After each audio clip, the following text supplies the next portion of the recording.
어 저는 지금 사실 이제 이 태블릿 PC 문제에 초점을 맞추는데 송영길 대표는 그거 플러스 알파 검찰청법 위반을 지금 계속 주장을 하고 있어요. 그러니까 검찰의 수사권에서 위증죄, 뭐 무고죄, 뭐 그리고 공직선거법 위반 이런 것들은 경찰이 수사를 해야 되도록 입법이 됐단 말입니다.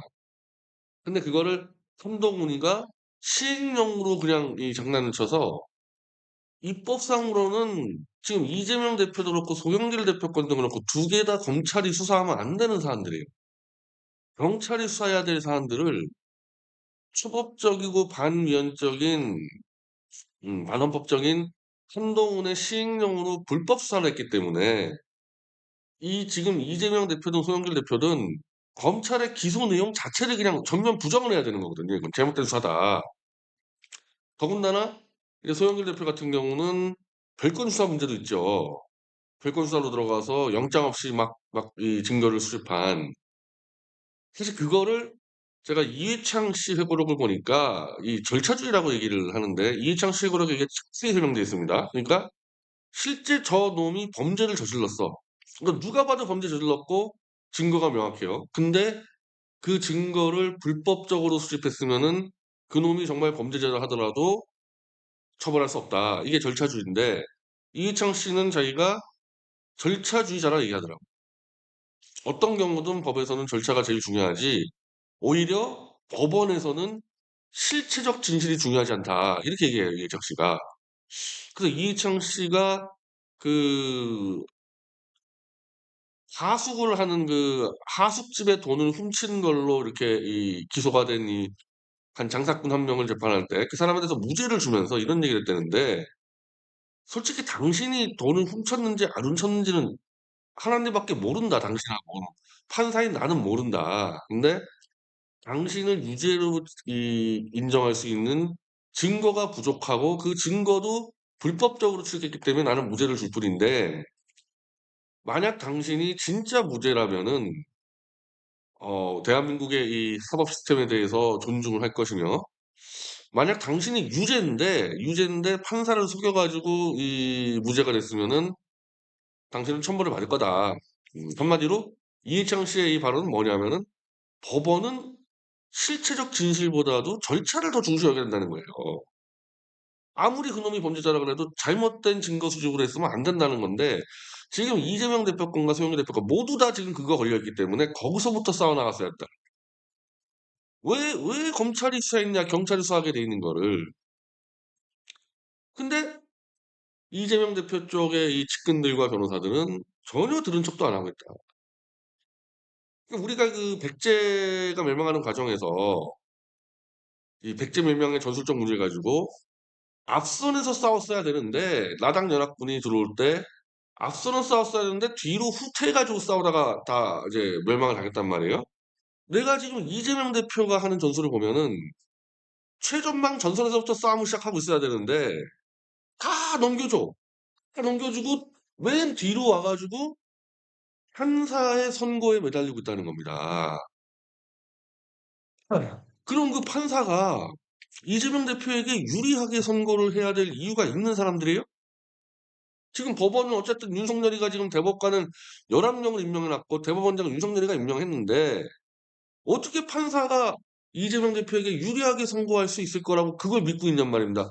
앞선에서부터 싸워 가지고 무력화시켰어야 되는데 뒤로 계속 후퇴해 가지고 오직 판사 한 명의 선처만 기대했다는 겁니다. 그래 놓고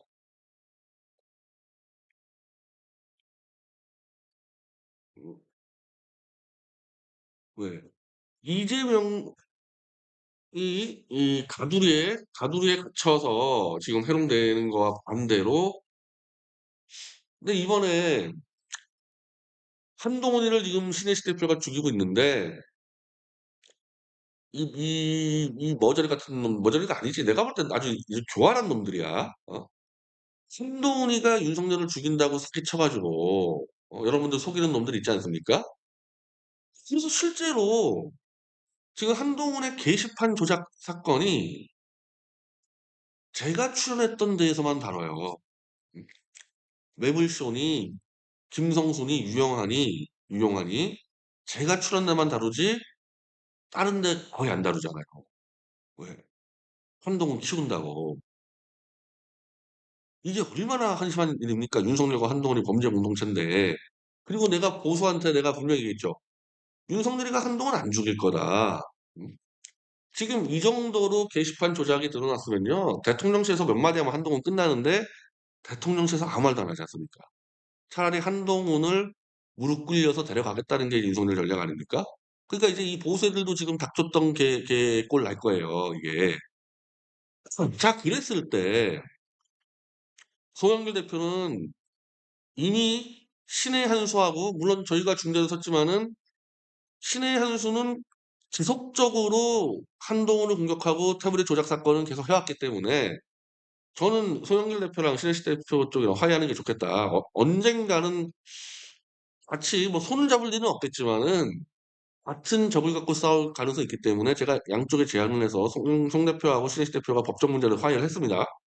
그 상태에서 이병준 기자가 이제 신혜식 대표가 키운 젊은 기자 아니에요. 근데 어쨌든 이 사람이 열심히 취재해 가지고 한동훈의 조작 범죄를 밝히지 않았습니까? 그래서 송영길 대표가 이병준 기자를 같이 만나 가지고 조언도 해 주고 이랬단 말이에요.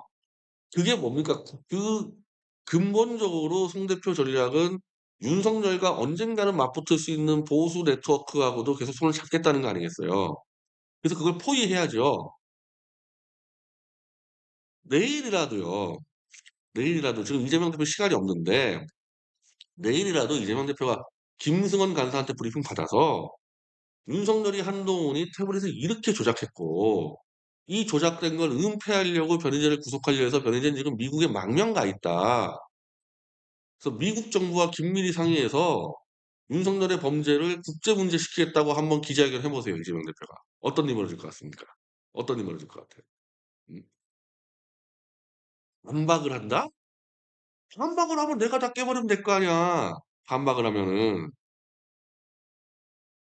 그리고 보수가 그때 그렇게 됐을 때 이재명 대표가 윤석열 한동훈의 태블릿 조작을 거론하는 순간에 지금 윤석열 만세 부르는 보수 애들이 흔들릴 수밖에 없어. 왜 보수는 99.99% 태블릿 조작됐다고 다 떠들어왔기 때문에 이제 와서 아니라고 말을 할 수가 없어요. 이제 와서 아니라고.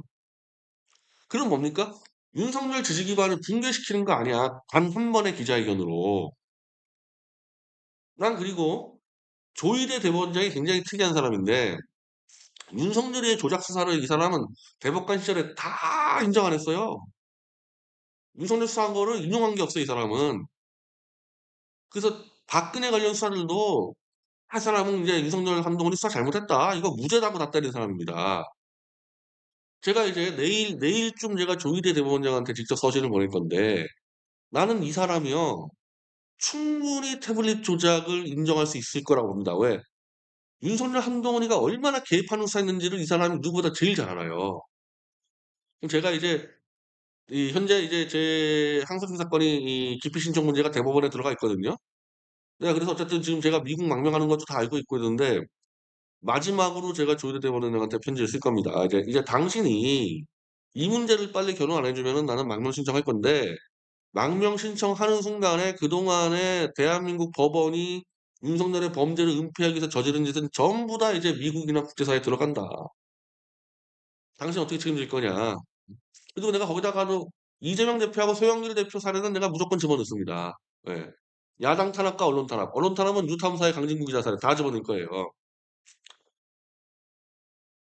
그런 식으로 판을 벌릴 때 이재명 대표가 이거를 왜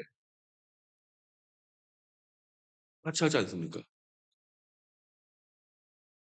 제가 지금 저 혼자 들어와서 최재형 목사, 송영길 대표 미국 쪽 인맥들 도와줘서 어찌 보면은 저나 송영길 대표나 최재형 목사는 일반인들 아니에요.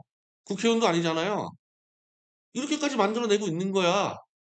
제가 어제도 송 대표 쪽 미주 그 인맥 만나 가지고 아마 제가 뭐 1월 달에 워싱턴 들어갈 것 같은데 워싱턴 들어가서 윤석열이 범죄 행위를 내가 다 이제 그분하고 같이 워싱턴의 상원 하원 다 돌릴 거고 트럼프 정부 집어넣을 거고 그런 활동을 하는 데 있어서 이거를 왜 민주당이 방해하냐고 방해. 어? 심지어 여기에 촛불 쪽을 대변하는 여기 아주 이 훌륭한 기자 한 명 있어요. 이분 이 촛불 좌파인데 트럼프 지지하는 분인데 제 망명 사건을 보고 민주당의 외통위 애들이 LA 총영사관에 국정감사한다고 들어와 가지고 이분이 직접 그 사람들 만나서 "야 변희재라는 농객이 윤석열 범죄 터뜨린다고 미국에 망명 들어왔는데 LA 총영사는 뭐 하고 있냐 물어봐라." 그래서 이슈된다고 다 좋다 그랬는데 정청래 어 정청래 등 민주당 지도부가 LA 총영사관 국감할 때 변희재 망명 절대 다루지 말라고 지침을 내려서 못 했어요. 이건 그냥 무시하는 수준이 아니라 방해하는 수준이야 방해하는 수준. 결의제의 미국에서의 윤석열 범죄를 알리는 투쟁을 민주당이 지금까지 방해하고 있다니까. 무시하는 수준이 아니라 MBC도 마찬가지지 MBC도. MBC 아메리카 기자하고 인터뷰 잡혀 있었는데 왜 MBC 본사가 그거를 취소시킵니까? 이런 짓거리 하고 있는 거야 민주당 MBC 이런 놈들 한결의 경향. 근데 이런 놈들을 우리가 그냥 용서하면 됩니까? 나는 일단 이재명을 떠나서 아니 윤석열 범죄를 알려서 미국 사회에 가서 투쟁하겠다는 이걸 방해 놓으면서 요놈들 또 한국 개돼지들한테는 윤석열하고 싸우는 척 사기치고 있지 않습니까? 이런 놈들 놔두면 돼요? 민주당, MBC 경향 한결에 놔두면 됩니까? 내가 용서가 안 되거든 도저히. 어떻게 생각하세요? 이런 놈들? 그럼 이재명 대표는 살 길이 있어요? 이런 어쨌든 이재명 대표가 민주당의 최고 권력자고 MBC 한겨레 경향 다 이재명에 줄 서는 놈들 아닙니까? 그놈들이 무슨 언론사예요. 브로커들이지. 그럼 이재명 대표가 결정하면 MBC 한겨레 그냥 따라올 거 아닙니까? 그 이재명 대표가 안 해? 그럼 이 윤석열 범죄를 은폐하는 데 최고 앞잡이는 이재명이 되는 거야. 그리고 저는 그거 갖고 당연히 심판을 해야 되고 이재명부터 민주당 다 싹 다 심판해야 되는 거죠, 그거를. 그러고 나서 "나 윤석열에게 억울하게 당했다?" 어디 가서 말을 떠들어요, 그러고 나서.